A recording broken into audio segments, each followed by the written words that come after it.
Pak Nur, Caimin menggulirkan pemilu ditunda karena alasan ekonomi. Kemudian juga Pak Menteri Luhut mengatakan bahwa Big Data mengatakan bahwa rakyat mendukung, kebanyakan mendukung untuk perpanjangan ini. Nah, kemudian saya ingin membongkar ini PKS. PKS ini menolak ini betulan apa sekedar beda atau memang benar-benar menolak ini, Pak Nur? Matur nuwun, terima kasih. Assalamualaikum warahmatullahi wabarakatuh. Selamat sore dan selamat petang keluarga besar pada suka yang saya hormati, Prof. S. Hikam, Mas Yusuf Mars yang semuanya saya hormati. Alhamdulillah. Assalatu wassalamu ala sayyidina Rasulillah wa ala alihi wa sahbihi wa man tabi'ahum wa ba'alah. Kita selawatan dulu biar kalau bahas tentang pengunduran presiden tetap berkah ya, pengunduran pemilu presiden saya Pilpres. Baik, PKS itu insya Allah partai yang komitmennya jelas ya. Kami hadir di era reformasi karenanya kami komitmen dengan reformasi. Dan itu bukan asal beda atau hanya karena ikut-ikutan, itulah sikap dasar dari PKS. Apa yang menjadi ketentuan reformasi, agenda reformasi, dan apalagi ketentuan konstitusi terkait perilaku berpolitik pada zaman reformasi, ya kita ikuti. Karena memang banyak hal yang berubah, itu kan, Nyun Sewu. Ada yang mengatakan, kenapa nggak boleh diundur pemilu Pilpres? Dulu aja Pak Harto mengundurkan pemilu dari tahun 67 ke 71. Malah Pak Habibie memajukan pemilu dari tahun 2003 ke tahun 1999. Malah Bung Karno setelah tahun 55 nggak ada pemilu. Nah, kenapa sekarang tidak boleh dimundurkan pemilu? Yang saya harus sampaikan adalah kita sekarang bukan berada di era Orde Lama maupun era Orde Baru. Undang-undang dasarnya bukan undang-undang dasar yang lama. Kita berada di era reformasi dengan undang-undang dasar yang baru. Undang-undang dasar Negara Republik Indonesia tahun 1945 ini adalah produk reformasi, produk dari amandemen yang dilakukan oleh MPR sebagai lembaga tertinggi negara pada waktu itu. Dan keputusan itu diikuti oleh eksekutif, oleh legislatif, oleh yudikatif semenjak pemilu tahun 2004 sampai pemilu 2009, 2014, 2019 semuanya sami'na wa ta'na mengikuti apa yang menjadi keputusan terkait dengan konstitusionalisasi penyelenggaraan pemilu. Nah, jadi era sekarang ini memang berbeda. Dalam Undang-Undang Dasar hasil reformasi, amandemen MPR pada era reformasi ini ditegaskan bahwa masa jabatan presiden itu adalah hanya 5 tahun dan dapat diperpanjang kembali selama 5 tahun berikutnya, dan setelah itu tidak bisa dipilih kembali. Jadi hanya maksimal 2 kali 5 tahun saja. Dan juga pemilu itu adalah per 5 tahun sekali. Ketentuan tentang masa jabatan presiden 5 tahun itu di pasal 7. Kalau ketentuan tentang pemilu 5 tahun sekali itu di pasal 22E ayat 1. Dulu pada era Pak Habibie, era Bung Karno, era Pak Harto, Undang-Undang Dasar tidak mengatur tentang masalah pemilu. Tidak ada sama sekali di Undang-Undang Dasar kata-kata pemilu, apalagi 5 tahun sekali, mboten wonten. Tapi Undang-Undang Dasar yang sekarang mengatur itu semuanya. Jadi memang Undang-Undang Dasarnya beda. Kalau dulu boleh dimajukan, boleh dimundurkan, sekarang mboten saged. Mengapa? Karena Undang-Undang Dasar sudah fix mengatur pemilu itu 5 tahun sekali, dan presiden itu masa jabatannya adalah maksimal 2 kali terpilih, dan sekali terpilih per periode adalah 5 tahun. Jadi itu sikap dasar PKS. Adapun yang kemudian ingin mengusulkan untuk mengundurkan pemilu, ya seandainya usulan itu sebelum diambil keputusan, tentu itu bagian daripada demokrasi dan demokratisasi. Tetapi keputusan sudah diambil ya. Keputusan sudah diambil secara aklamasi pada tanggal 24 Januari tahun 2022 antara pemerintah diwakili oleh Kementerian Dalam Negeri dengan DPR Komisi 2. Di sana seluruh perwakilan partai politik, bahkan ketua Komisi 2 itu adalah dari Golkar, Pak Doli Kurnia, ya, wakil ketuanya ada dari PKB, anggotanya ada dari PAN. Seluruh anggota, seluruh fraksi dari seluruh partai politik yang ada di DPR, semuanya ada wakilnya di Komisi 2 DPR RI. Dan pada tanggal 24 Januari tahun 2022 itu DPR melalui Komisi 2 dengan segala macam, dengan seluruh partai politik yang ada di dalamnya, tidak terkecuali, semuanya secara aklamasi menyepakati bahwa pemilu diselenggarakan tahun 2024, bulan Februari, tanggalnya tanggal 14. Jadi itu sudah diambil, sudah ketok palu, Pak. Dan bahkan ketok palu itu sudah disosialisasikan oleh KPU pada tanggal 14 Februari tahun 2021. KPU mengumpulkan pimpinan partai politik semuanya, baik yang ada di pusat maupun di daerah, dengan KPUD-KPUD-nya dan melakukan soft launching, pengumuman bahwa woro-woro, juga orang Jawanya, 2 tahun yang akan datang, tahun 2024, bulan Februari, tanggal 14, akan diselenggarakan pemilu, termasuk Pilpres. Jadi, keputusan sudah diambil. Maka mestinya, kalau kita mengikuti pada etika berdemokrasi dan juga taat pada konstitusi, yang sudah diputuskan itu adalah ijma gitu. Tidak ada satu yang syad, tidak ada satu yang menolak, semuanya sepakat. Pada tanggal 24 Januari itu bahwa pemilu diselenggarakan tahun 2024. Artinya Pilpres tidak dimundurkan, masa jabatan presiden tidak ditambah. Dan tadi saya katakan bahwa di situ seluruh partai ada Golkar, ada PKB, ada PAN, PDIP, semuanya ada, dan pimpinan maupun anggota. Dan disepakati dengan pemerintah juga sepakat, dengan KPU juga sepakat, dengan DPD juga sepakat, dengan Bawaslu juga sepakat. Jadi itu mestinya sudah selesai. Mestinya setelah kesepakatan itu, semuanya segera membicarakan bagaimana agar keputusan itu sukses dilaksanakan, persiapkan anggarannya, disiapkan aturan-aturan untuk KPU-nya supaya tidak terjadi pengulangan tahun 2019. Banyak KPPS yang meninggal, bahkan ratusan itu tidak boleh terulang kembali. Okay. Jadi kalau babnya adalah terkait dengan masalah ekonomi, itu juga sangat debatable. Karena siapa yang menjamin bila diundurkan kemudian ekonomi semakin maju? Bagaimana kalau malah semakin terpuruk? Apa tidak ada pemilu-pemilu? Berarti seumur hidup. Itu bertentangan dengan konstitusi. Dan kalau kemudian terkait dengan ekonomi juga, Mas, mari kita lihat. Pada zaman akhir Orde Baru, ketika Pak Harto jatuh, itu kan ekonomi Indonesia lagi sangat terpuruk. Resesi, kemudian bahkan nilai rupiah saja, waduh, terpuruk banget kan, hanya sekitar 2.000 sampai 3.000, sementara rupiah pada waktu itu sudah sampai angka 16.000, yang tadinya hanya $1 adalah 2.000, 3.000 rupiah. Pada masa setelah jatuhnya Pak Harto itu, rupiah sempat anjlok sampai angka 16.000. Tapi Pak Habibie berani menyelenggarakan pemilu dan sukses dan tidak ada masalah. Sekarang utang kita lebih parah daripada zaman itu memang. Tetapi kalau kemudian ukurannya adalah terkait dengan resesi dunia, terkait dengan masalah nilai tukar rupiah dan lain sebagainya, sekarang ini tidak lebih parah daripada masa yang lalu. Apalagi kalau ukurannya adalah terkait dengan COVID-19. Tahun 2020, Mas, itu pilkada diselenggarakan secara serentak. Tetap diselenggarakan secara serentak, padahal waktu itu COVID lagi rame-ramenya.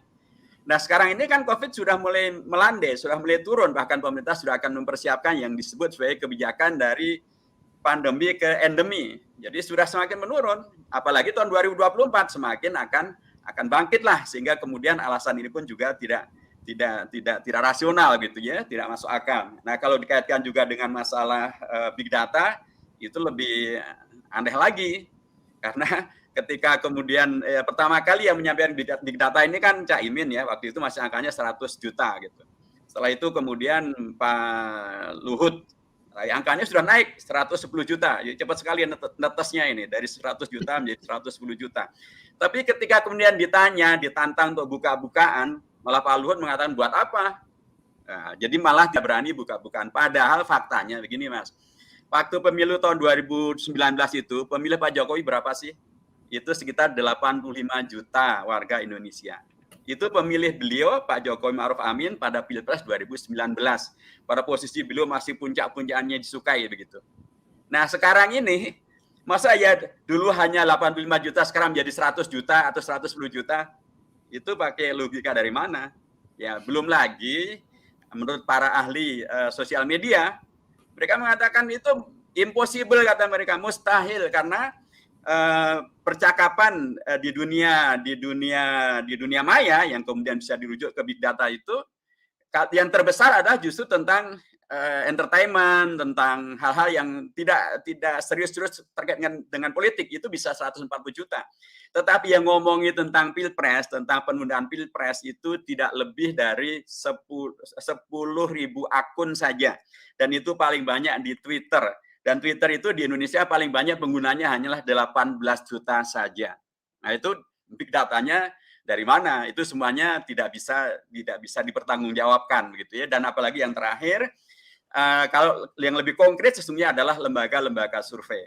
Dari Januari sampai Maret ini sudah ada 5 lembaga survei, Mas, yang kredibel pada tingkat nasional. Ada indikator politik, ada LSI, ada LSI-nya DNIJA, ada SMRC, dan terakhir jajak pendapat dari Kompas, Litbang Kompas. Semuanya nuansanya sama. Betul bahwa tingkat kepuasan kepada Pak Jokowi tinggi, sekalipun juga orang bertanya kok bisa puas gimana ya, minyak goreng aja masih antri, masih puas. Tapi tracing mengatakan, tetapi sekalipun mereka mengatakan puas, ada yang 70% puas, ada 73% puas, tetapi tetap saja mayoritas bahkan yang puas, mereka tidak setuju bila pemilu ditunda, tidak setuju bila masa jabatan presiden ditambah. Dari angkanya 61,9% sampai bahkan di SMRC itu sampai 82%, kalau di Kompas itu sampai 73%. Jadi big data itu sama sekali tidak bisa dipertanggungjawabkan, dan apalagi yang mengungkap juga tidak berani mengungkapkan data-datanya. Tetapi data-data dari lembaga-lembaga survei yang kredibel sejak dari bulan Januari hingga bulan Maret dari 5 lembaga survei yang berbeda, hasilnya sama. Mereka yang puas dengan kinerja Pak Jokowi sekalipun mayoritas mutlaknya tidak setuju pemilu diundurkan, tidak setuju masa jabatan presiden diperpanjang, dan itu artinya adalah mendukung sikap PKS yang sejak dari awal menolak perpanjangan presiden. Dan itu bukan di PKS saja, ternyata PDIP juga menolak, Gerindra juga menolak, Demokrat juga menolak, kemudian pun juga Nasdem juga menolak, dan Ketua DPR menolak, Ketua DPD juga menolak. Jadi sudahlah, sebaiknya persiapkan saja pemilu tahun 2024 secara lebih. Jadi tidak ada celah ya, tidak ada celah untuk masuk ke situ. Pak Nur, ini kelihatannya untuk penundaan pemilu ini keras penolakannya. Tetapi yang mungkin dari berbagai diskusi adalah 3 periode. Nah, ini bagaimana nih? Kalau diputuskan kan kata Prof. Ikam ini mencederai tentang demokrasi. Kalau ini dibicarakan atau diangkat ke DPR, kemudian DPR menyetujui tentang 3 periode, proses itu kan proses demokratis, Pak Nur. Bagaimana ini? Terima kasih. Jadi tentang hal ini tidak ada urusannya dengan khilafahnya ya, apalagi khilafah semakin nggak ada urusannya sama sekali. Ini adalah urusannya tentang berkonstitusi, dan kita berada di NKRI. Jadi para netizen yang katanya cerdas-cerdas itu hendaknya lebih banyak membaca lagi, gitu ya. Termasuk juga tadi katanya ada ini pemerintah aja belum membahas pemilu tapi sudah pada digoreng-goreng. Nah itu pasti netizen yang bacaannya masih sangat pendek itu, mestinya dolannya tambah jauh lagi. Karena presiden bahkan sudah menugaskan Menteri Dalam Negeri terlibat di dalam membahas tentang masalah pemilu ini, dan sudah memutuskan bersama dengan DPR, bersama dengan KPU, bersama dengan Bawaslu. Saya ulangi lagi untuk para yang cerdas-cerdas itu supaya nggak lupa, bahwa pemerintah sudah membahas dan ikut memutuskan sejak kapan? Sejak tanggal 24 Januari tahun 2022. Itu proses sebelumnya sudah dilakukan panjang, itu sejak tahun 2021 sudah dilakukan panjang, dan mereka sudah memutuskan bahwa pemerintah sudah ikut memutuskan bahwa pemilu adalah pada tahun 2024, bulan Februari tanggalnya tanggal 14. Jadi karenanya pemerintah sudah membahas tentang pemilu dan ikut memutuskan bahwa pemilu tidak diundur maupun karenanya masa jabatan presiden tidak ditambah. Bagaimana kalau kemudian ada yang rakyat yang mengusulkan untuk perubahan undang-undang dasar supaya bisa menjadi 3 periode, kemudian DPR setuju. Pertama, tadi saya katakan bahwa kita ini berada di era di mana undang-undang dasarnya rigid, sangat jelas, sangat ketat, dan sangat juga memberikan informasi amat sangat lugas gitu. Ini berbeda dengan Undang-Undang Dasar pada pasal 37 ayat 1 dan 2 yang lama. Undang-Undang Dasar 45 yang asli itu tidak memberikan rincian terkait dengan bagaimana usulan perubahan dilakukan. Nah, sekarang itu usulan perubahan sudah amat sangat jelas, yaitu diusulkan bukan oleh pengamat, bukan oleh lembaga survei, bukan oleh ketua partai, bukan juga oleh opini di medsos, tetapi diusulkan oleh siapa? Oleh anggota MPR. Silakan dibaca yang cerdas-cerdas ini. Jumlahnya minimal sepertiga, itu di pasal 37 ayat 1. Berapa sepertiga itu? Sekarang anggota MPR ada 711. Jadi sepertiganya adalah 237. Nah, jadi itu yang akan mengusulkan. Jadi kalau hanya ada seorang aktivis di medsos atau seorang pengamat atau seorang katakanlah pemilik lembaga survei kemudian mengusulkan, dan itu hanya usulannya hanya di jalanan atau hanya di medsos atau hanya itu nggak akan tidak memenuhi konstitusi yang telah disepakati di Indonesia, disepakati oleh PDIP, oleh Golkar, oleh Nasdem, oleh tentu juga oleh PKS gitu ya. Dan itu artinya adalah usulan itu kalau hanya 1-2 orang, kata misalnya 100.000 orang, tetapi mereka bukan anggota MPR, mereka jumlahnya tidak melampaui sepertiga anggota MPR, syarat minimalnya tidak terpenuhi. Kalau syarat minimalnya tidak terpenuhi, ya kalau kita masih ngaku sebagai bangsa Indonesia yang cinta dengan NKRI, cinta dengan Undang-Undang Dasar 45, cinta dengan Pancasila, ya mestinya itu tidak bisa dilanjutkan. Jadi kalau tadi saya katakan bahwa usulan itu mestinya sebelum keputusan diambil. Tapi keputusan sudah diambil, tadi saya katakan keputusan sudah diambil secara aklamasi. Kalau di pesantrennya namanya secara ijma'. Secara ijma' antara pemerintah dengan DPR, dengan DPD, dengan KPU, dengan Bawaslu pada tanggal 24 Januari tahun 2022 bahwa mereka sudah ijma' sepakat untuk menyelenggarakan pemilu tahun 2024. Jadi kalau ada usulan mestinya sebelum itu.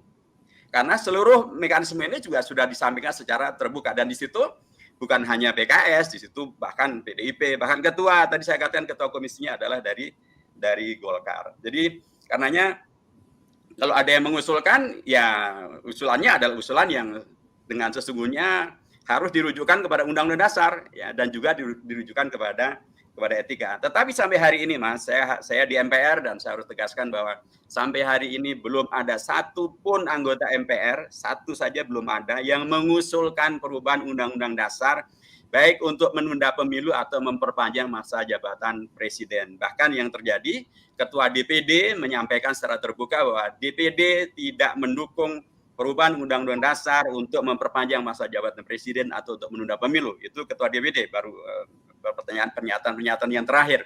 Ketua DPR juga dengan tegas menyampaikan dalam pidato pembukaan masa sidang yang kemarin, menyampaikan di forum resmi DPR bahwa tugas kita adalah untuk menyelenggarakan pemilu tahun 2024 sebagaimana telah disepakati dengan pemerintah dan juga dengan KPU.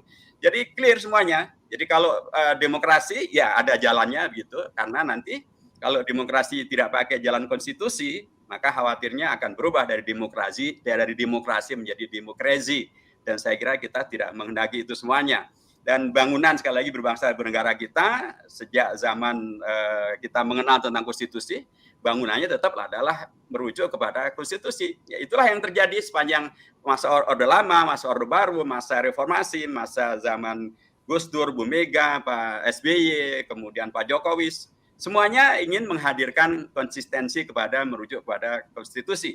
Dan itulah fakta gitu ya. Bagi yang banyak membaca akan tahu bahwa itu adalah fakta dan bukan imajinasi, dan apalagi sesuatu yang kemudian terkait dengan khilafah. Ini nggak ada urusannya dengan khilafah. Ini urusannya adalah kita berkonstitusi, dan konstitusi memberikan jaminan yang sangat terbuka kepada siapa saja, tentu bagi yang membaca, bukan bagi yang sukanya hanya menyebar hoax saja. Terima kasih.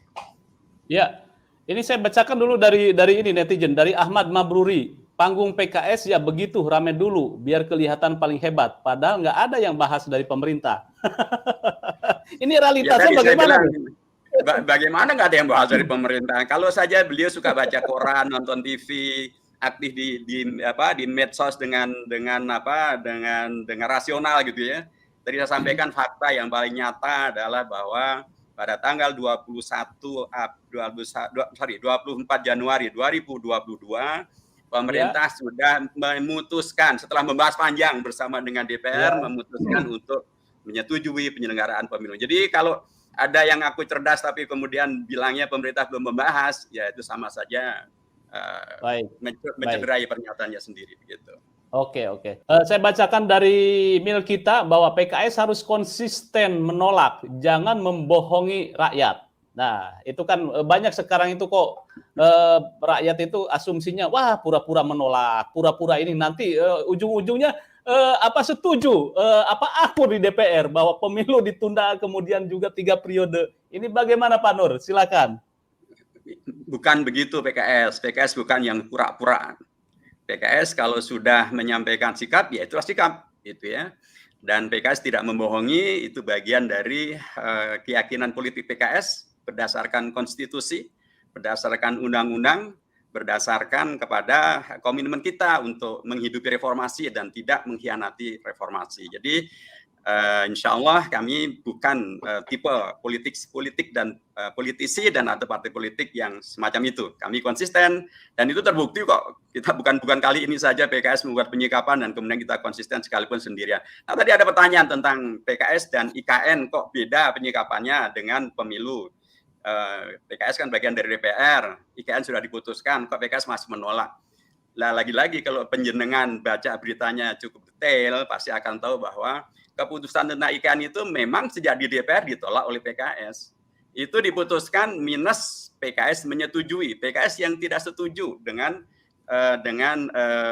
undang-undang tentang IKN. Bahwa kemudian diputuskan, ya begitulah. Keputusan di DPR itu bisa diambil dengan musyawarah mufakat, bisa juga diambil dengan voting atau banyak-banyakan suara. Ya, dalam konteks IKN, itu adalah banyak-banyakan suara atau mayoritas begitu ya. Tapi tentang pemilu itu ijma, tidak ada yang berbeda pendapat, sama semuanya. PDIP juga pendapatnya agar tetap tahun 2024, demikian juga dengan Golkar, dengan Nasdem, dengan Gerindra, dengan PKB, di PKB di Komisi 2 ya. Dan kemudian juga dengan PAN, juga dengan PKS, semuanya sama. Jadi kalau Anda betul-betul cerdas dan suka baca, Anda pasti tahu bedanya. Apalagi Undang-Undang IKN ini juga sekarang sedang diajukan ke Mahkamah Konstitusi.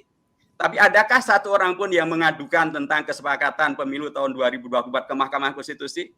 Tidak ada tuh. Nah, jadi sekali lagi ini juga fakta-fakta yang hendaknya para netizen yang cerdas-cerdas ini juga betul-betul cerdas, jangan cerdas membohongi saja gitu ya. Adapun tadi terkait juga dengan masalah yang disampaikan oleh Prof. Hikam ya, saya sangat setuju bahwa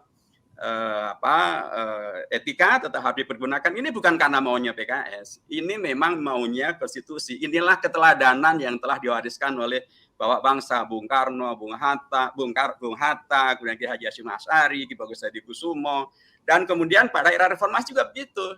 Gus Dur juga memberikan kepada kita keteladanan tentang etika berdemokrasi yang luar biasa. Bagaimana beliau legowo gitu dengan segala. Nah, saya ingin mengatakan bahwa PKS sikapnya bukan asal beda, bukan asal berbeda dengan pemerintah. Enggak, tadi saya katakan dalam banyak kasus kalau pemerintah baik kita dukung kok. Seperti tadi ketika kemudian pemerintah mendengar suara rakyat, Pak Jokowi mendengar suara rakyat agar jaminan hari tua para buruh dikembalikan, tidak sebagaimana diinginkan oleh peraturan menteri untuk kemudian baru bisa diambil kalau sudah usia pensiun umur 56 tahun.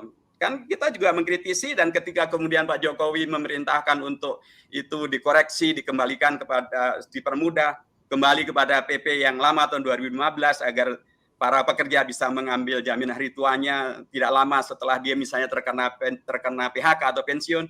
PKS juga mendukung. Jadi PKS bukan asal beda, tapi juga bukan asal mendukung. Ukuran kita jelas, di sana ada Undang-Undang Dasar, di sana ada konstitusi, di sana ada semangat reformasi, dan itulah yang menjadi sikap dari PKS. Jadi bukan asal beda, tetapi kita inginkan Indonesia yang betul-betul komitmen dengan konstitusi, komitmen dengan undang-undang, komitmen dengan semangat reformasi, dan itulah PKS.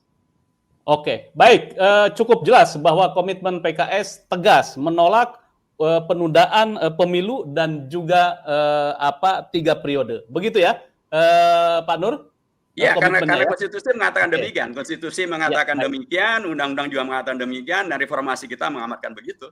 Dan apalagi realita daripada rakyat Indonesia, kalau ukurannya adalah bukan big data yang nggak jelas datanya itu, kalau ukurannya adalah seluruh lembaga survei, kalau ukurannya adalah apa yang dinyatakan oleh Ketua DPD, di mana beliau kemana-mana juga tidak pernah mendengar untuk kemudian mayoritas menghendaki perpanjangan masa jabatan presiden. Jadi PKS bersama dengan rakyat, bersama dengan mayoritas partai-partai yang ada di DPR dan juga dengan DPD dalam hal ini. Baik, Pak Nur, silakan closing statement terhadap pernyataan bahwa dinamika politik sekarang itu banyak yang mendorong untuk 3 periode, kemudian juga pemilu ditunda dengan berbagai alasan. Tetapi PKS konsisten bahwa tetap menolaknya. Silakan, Pak Nur. Ya, kalaupun benar banyak yang mendorong, lebih banyak lagi yang menolak, Mas. Itu juga harus disampaikan gitu ya.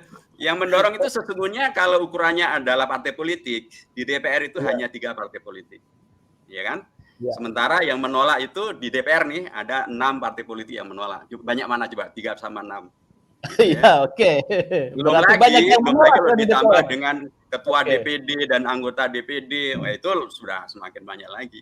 Dan apalagi kalau dilihat percakapan di dunia netizen maupun juga di dunia yang serius para penulis, para pakar gitu ya, kita akan lihat mayoritas para pakar juga tetap berpendapat bahwa ya kita negara itu berbasiskan kepada aturan-aturan yang disepakati, ada konstitusi yang disepakati, dan tidak ada seperti dikatakan oleh Pak Prof Hikam tadi, nggak ada kondisi kedaruratan.